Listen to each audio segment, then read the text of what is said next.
Makasih Smart Viewers karena Anda masih setia bersama kami di Live Tech.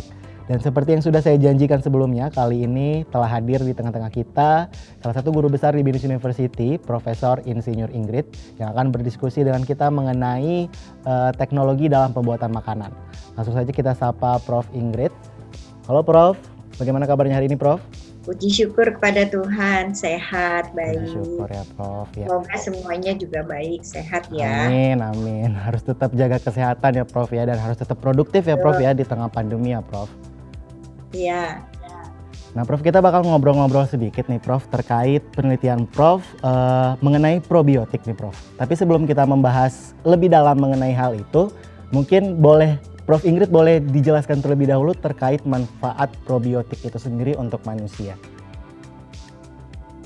Baik, jadi saya jelaskan dulu tentang probiotiknya.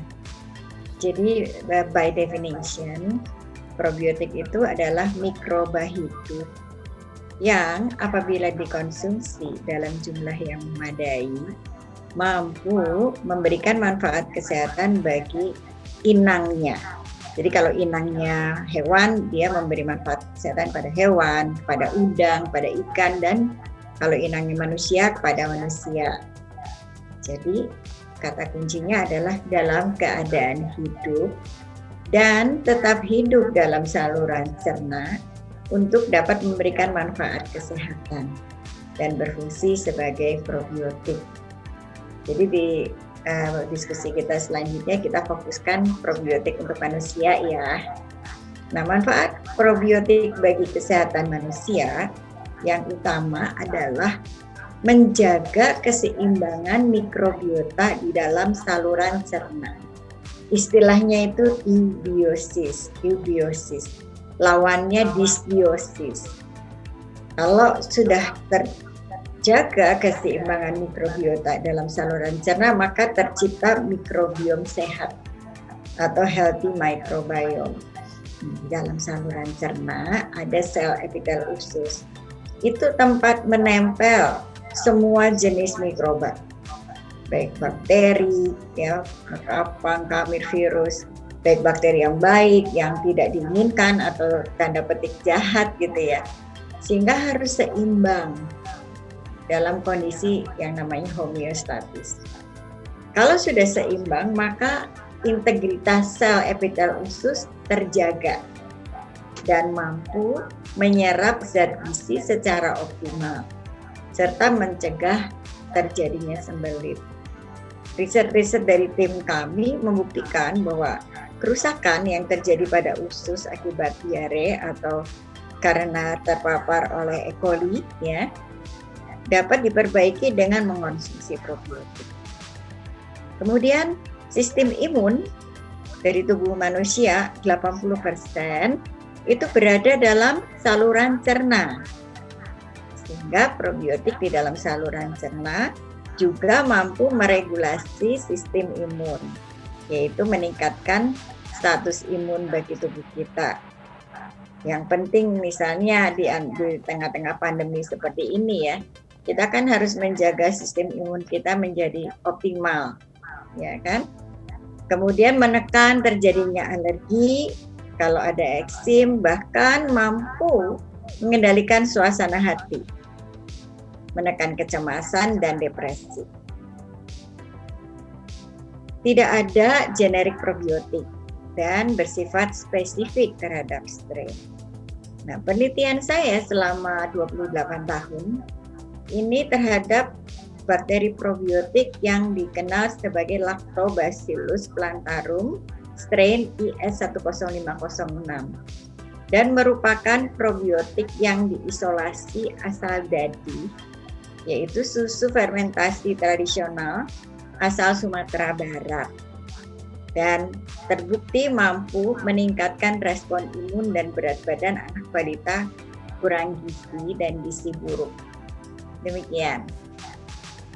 Oke, nah Prof, ngomongin soal penelitian Prof tadi, Prof mengenai mikroenkapsulasi terhadap kelangsungan probiotik ya Prof ya. Sebenarnya terakhir kali saat Prof melakukan penelitian itu, tujuan apa sih Prof yang ingin dicapai dari penerapan mikroenkapsulasi terhadap probiotik?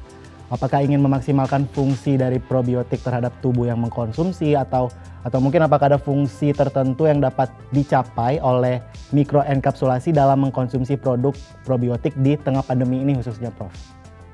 Baik, ya. Baik Mas Wahyu. Jadi begini, kan tadi utamanya kata kuncinya dalam keadaan hidup dan bisa mencapai saluran cerna dalam keadaan hidup dan dikonsumsi dalam jumlah memadai, demikian ya. Nah, ada dua hal yang menjadi tujuan mikroenkapsulasi probiotik.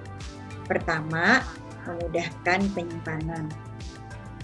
Jadi, kalau misalnya sudah di mikroenkapsulasi bentuknya dalam bentuk bubuk serbuk ya, powder, maka penyimpanannya cukup di suhu ruang.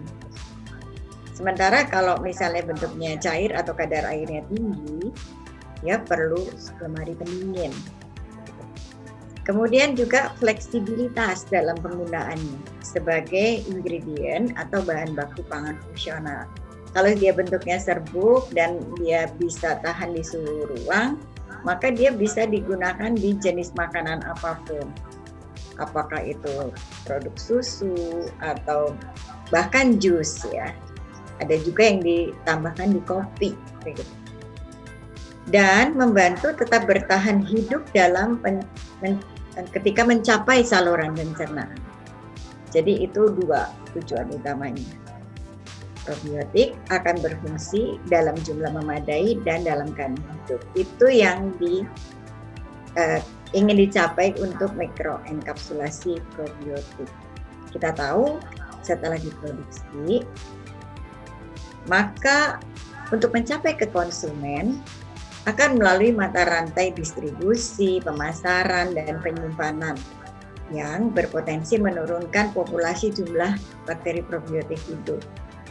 Apabila probiotik diproduksi dalam bentuk minuman maupun makanan yang tinggi kadar airnya, pada suhu ruang bakteri probiotik itu akan aktif berkembang biak atau tumbuh, sehingga akhirnya mencapai fase di mana terjadi penurunan populasi bakteri hidup atau viabilitasnya dengan berjalannya waktu pada suhu ruang.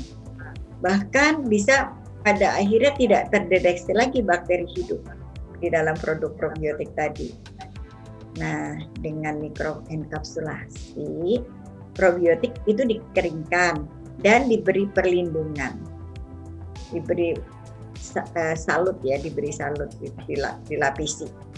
Sehingga selama distribusi, pemasaran dan penyimpanan tidak memerlukan lemari pendingin dan pada suhu ruang viabilitas probiotik menjadi stabil dan masa simpan dapat diperpanjang bahkan hingga sampai lebih dari 1 tahun.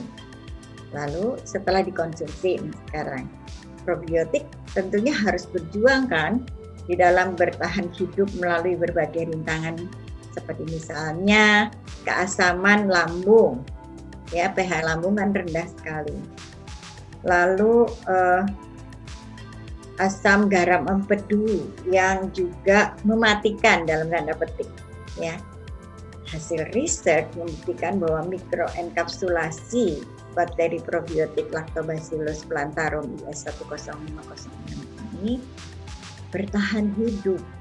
Jadi survival rate-nya jauh lebih tinggi, 88% dibandingkan dengan free cell atau probiotik yang tidak mikroenkapsulasi. Ini dilakukan dalam model saluran cerna secara in vitro yang tervalidasi dengan computer based. Gitu. Pemanfaatannya dengan demikian sebagai bahan baku atau ingredient berbagai jenis pangan fungsional menjadi lebih fleksibel. Demikian Mas Wahyu. Oke Prof. Nah, kalau tadi kita ngomongin tentang dukungan ya Prof ya, atau mungkin tujuan atau fungsi ya Prof. Nah, sekarang yang mau aku tanya ini Prof, apakah mikroenkapsulasi ini dapat membatasi unsur probiotik dalam makanan yang dikonsumsi atau bahkan memiliki efek samping terhadap tubuh manusia Prof? Pertama, bahan yang digunakan sebagai enkapsulan itu semuanya food grade. Jadi diperuntukkan untuk makanan gitu ya, diperuntukkan bagi makanan dan terdaftar dalam GRAS atau Generally Recognized as Safe status. Nah, diantaranya yang digunakan itu misalnya alginat alginat itu diambil dari ganggang. Tahu ganggang ya, di laut banyak ganggang kan. Kemudian juga ada pati, berbagai jenis pati dari umbi-umbian misalnya, ataupun dari sumber pati yang lain. Kemudian karagenan, kemudian kitosan. Kitosan itu asalnya dari udang, kulit udang ya. Kulit udang, kulit kepiting dan sebagainya. Itu semuanya aman dikonsumsi. Sehingga tentunya tidak akan ada efek samping. Sebaliknya malah membantu ya dalam penyimpanan dan pencapaian tetap hidup di dalam saluran cerna manusia. Demikian Mas Wahyu.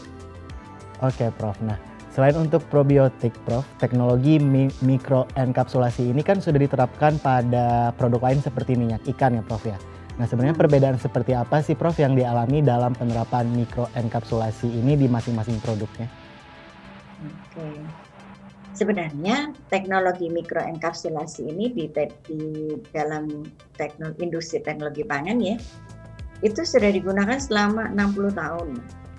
Dan hingga saat ini tetap mikroenkapsulasi itu merupakan teknologi yang tepat untuk melindungi probiotik terhadap berbagai kondisi ekstrim, baik selama penyimpanan, pengolahan pangan maupun dalam saluran cerna.